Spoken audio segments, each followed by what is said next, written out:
Hello बच्चों। आज मैं आप लोगों को क्लास 9th का जो आपका चैप्टर नंबर 4 है ना, लीनियर इक्वेशंस इन टू वेरिएबल्स, उसको कराने वाली हूँ। और ये जो आपको गवर्नमेंट स्कूल से सपोर्ट मटेरियल की बुक मिलती है ना, उस बुक से आज हम इस चैप्टर को करने वाले हैं। तो इस चैप्टर को आज ही हम स्टार्ट कर रहे हैं। जैसे कि आप सभी जानते हैं, linear equation in two variables क्या होता है, जिसमें दो वेरिएबल्स होते हैं, एक एक्स और एक वाई।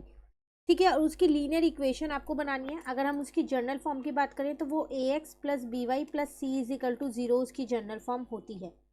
ठीक है, बाकी इस चैप्टर को एनसीईआरटी से हमने कर रखा है, तो आप वहाँ से कर सकते हो। उसमें डिटेल एक्सप्लेनेशन आपको दे रखी है चैप्टर की। तो चलिए, यहाँ पर हम अपने क्वेश्चंस जो इस बुक से करने हैं, एक तरीके से रिवीजन करनी है, वो हम अपने यहाँ शुरू करते हैं। तो अगर हम इसके वेरी शॉर्ट क्वेश्चंस देखें तो 1 मार्क के क्वेश्चंस जो हैं वो आपके पास ये हैं। शुरू करते हैं क्वेश्चन नंबर 1 से। क्वेश्चन हमारे पास यहाँ पर है, at what point the graph of 3x plus 2y is equal to 9 cuts the x axis y axis. वो पॉइंट आपको बताना है कि जहां पर इस इक्वेशन का ग्राफ जो है वो वाई एक्सिस को कट करेगा। अब देखो, जब वो वाई एक्सिस को कट करेगा तो इसका मतलब उस टाइम पे एक्स तो 0 होगा ना। तो आप ऐसा करो कि यहाँ पर एक्स को 0 रख लो। तो 3x की जगह 0 ले लिया, प्लस का 2y इज इक्वल टू 9। तो 2y is equals to 9। Y की वैल्यू कितनी आ गई, 9/2, जिसको मैं 4.5 लिख सकती हूँ। तो एट वट पॉइंट्स, तो रिक्वायर्ड पॉइंट्स की अगर हम बात करें जो हमसे पूछ रहा है क्वेश्चन में, तो वो हो जाएंगे हमारे पास, x तो 0 होगा और y आ जाएगा 4.5। क्लियर है। नेक्स्ट क्वेश्चन नंबर 2 में आपसे कह रहा है, let y varies directly as x। कह रहा है जो y है वो डायरेक्टली जैसे x वेरी कर रहा है वैसे वेरी कर रहा है। मतलब अगर x बढ़ रहा है तो y भी बढ़ रहा है, और x घट रहा है तो y भी घट रहा है। ठीक है, अब आगे कह रहे हैं, if y is equals to 15 when x is equal to 5 then write the linear equation. कह रहा है अगर y 15 है, कब, जब x 5 है, तो लीनियर इक्वेशन लिखो। अब ये क्वेश्चन हम करेंगे कैसे। सबसे पहली बात, आपको पता है कि ये डायरेक्टली बढ़ रहे हैं दोनों, तो इसका मतलब मैं ये कह सकती हूँ कि जो y है वो डायरेक्टली प्रोपोर्शन है x के। तो अब मैंने यहाँ पर एक कांस्टेंट नंबर ले लिया x के साथ k। आप कोई भी ले सकते हैं, बट यहाँ पर लिख देंगे कि k इज कांस्टेंट। कोई भी एक कांस्टेंट नंबर है ये, और कुछ नहीं है। इसकी वैल्यू मैं भी यहाँ फाइंड कर लूँगी। अब मुझे यहाँ दे रखा था कि y 15 है और जो x है वो क्या है, 5 है। तो यहाँ से मैंने k की वैल्यू पहले फाइंड कर ली, क्योंकि मुझे लीनियर इक्वेशन बनानी है ना, इसीलिए p आ गई। अब इसको मैंने क्या किया, ये जो मैंने अपनी इक्वेशन 1 लिखी थी उसमें पुट कर दिया, पुट इन इक्वेशन 1। तो y is equals to 3x हो गया। यही आपकी इक्वेशन है। आप चाहो तो इसको ऐसे लिख सकते हो। ये बन गई आपकी linear equation.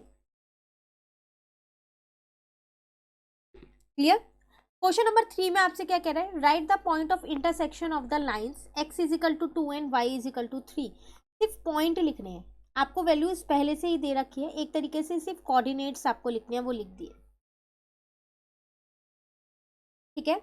Next question number 4 में आपसे क्या कह रहे हैं यहाँ पर, what is the distance of the point 3, -7 from x axis.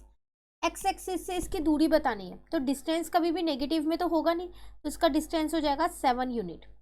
याद रखना, हमेशा बहुत बार कंफ्यूजन होती है बच्चों को कि कैसे निकलेगा। x एक्सिस की बात कर रहे हैं ना, तो y वाला कोऑर्डिनेट लेना है और कुछ नहीं करना डिस्टेंस के लिए। अब अगले ही क्वेश्चन में अगर आप देखो तो आपसे सेम वही क्वेश्चन कह रहा है, डिस्टेंस बताना है, पर फ्रॉम y एक्सिस है। तो जब y एक्सिस की बात कर रहे हैं ना, तो x वाला कोऑर्डिनेट ले लेना, तो 5 यूनिट्स आ जाएगा।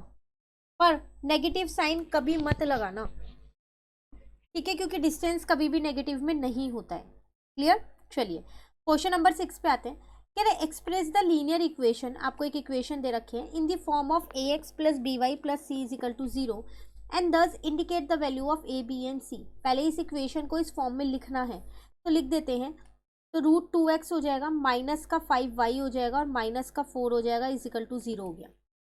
ठीक है, अगर हम इसको प्रॉपर इसी फॉर्म में लिखने की सोचें तो माइनस का 5y यहाँ मैंने ब्रैकेट में ले लिया, प्लस माइनस का 4 ब्रैकेट में ले लिया, इज इक्वल टू 0। एग्जैक्ट इसी फॉर्म में मैंने ये इक्वेशन को लिख दिया। अब इसमें देखा जाए तो a की वैल्यू मेरे पास √2 है, और b की वैल्यू अगर मैं देखूँ तो वो मेरे पास -5 है, और c की वैल्यू मेरे पास माइनस का 4 है। क्लियर है क्वेश्चन नंबर 6। चलिए क्वेश्चन नंबर 7 में आपसे क्या कह रहे हैं, express x in terms of y for the equation 3x plus 4y is equal to 7। आपको x की वैल्यू निकालनी है y की टर्म में। ठीक है, ट्रांसपोज करके हम निकाल लेते हैं इजीली। तो सबसे पहली बात, मैं इसको वहां ले गई 4y को, अब 3 को उधर ले गई, ये आ गई आपकी x की वैल्यू y की टर्म में। क्लियर। नेक्स्ट क्वेश्चन नंबर 8 में आपसे क्या कह रहा है, express y in terms of x। अब y की वैल्यू निकालनी है x की टर्म में, तो ठीक है, इस बार x वाले को ट्रांसपोज करो भाई, तो इसको इधर ले जाओ, माइनस का 5x हो जाएगा। अब y की वैल्यू निकालनी है ना, एक्सप्रेस y कह रहा है ना, तो इसका मतलब y की वैल्यू निकालनी है। ये लो, x की टर्म में निकल गई। Clear question number 8। चलिए क्वेश्चन नंबर 9 कह रहा है पॉइंट 9 और 0 लाई ऑन विच एक्सिस। 9 और 0 है, तो देखो अगर ये मैं एक्सिस यहाँ बनाऊँ, मान लो यहाँ 9 है, तो यहीं पर ही तो होगा ना, क्योंकि y की वैल्यू तो 0 है, तो ये कौन से एक्सिस पे होंगे, ये x एक्सिस पे लाई करेंगे। क्लियर है। नेक्स्ट क्वेश्चन नंबर 10 में क्या कह रहा है, find a solution of x plus y is equal to 5 which lie on y axis. तो y एक्सिस पे लाई कर रहा है, तो x की वैल्यू तो 0 होगी, होगी नहीं होगी, तो x की वैल्यू मैंने 0 रख दी, तो यहाँ से मेरी y की वैल्यू कितनी निकल गई, 5 निकल गई। तो मुझे क्या कह रहा था, सॉल्यूशन बताने हैं, तो required solution is equals to x की वैल्यू 0 है और y की वैल्यू कितनी हो जाएगी, 5 हो जाएगी। ये आपका आंसर। क्लियर। ये था आपके पास क्वेश्चन नंबर 10। तो आज हमने कौन से क्वेश्चंस कर लिए, क्वेश्चन 1 to 10 अपने इस चैप्टर के कंप्लीट कर लिए। काफ़ी लेंदी चैप्टर है ये, 60 to 70 क्वेश्चंस है, बट हाँ ये है कि रिवीजन अच्छे से हो जाएगी अगर आप इस बुक से इस चैप्टर को कर लोगे। तो इस बुक से मैंने और भी काफ़ी सारे चैप्टर्स करवा रखे हैं, सबकी प्लेलिस्ट बनी हुई है, आप वहाँ से कर सकते हो उन चैप्टर्स को भी। काफ़ी अच्छे क्वेश्चन है इस बुक में और रिवीजन भी बहुत अच्छी हो जाती है। तो आगे के 11 से क्वेश्चन मैं आपको नेक्स्ट क्लास में कराऊंगी, केस स्टडी भी है आपके पास यहाँ पर, तो ये हम आगे के क्वेश्चंस नेक्स्ट क्लास में करने वाले हैं। इन 10 क्वेश्चंस में दिक्कत हो तो कमेंट करके पूछ लेना, और अगर वीडियो अच्छी लगी लाइक ज़रूर कीजिएगा और मेरे चैनल को सब्सक्राइब कीजिएगा। Thank you.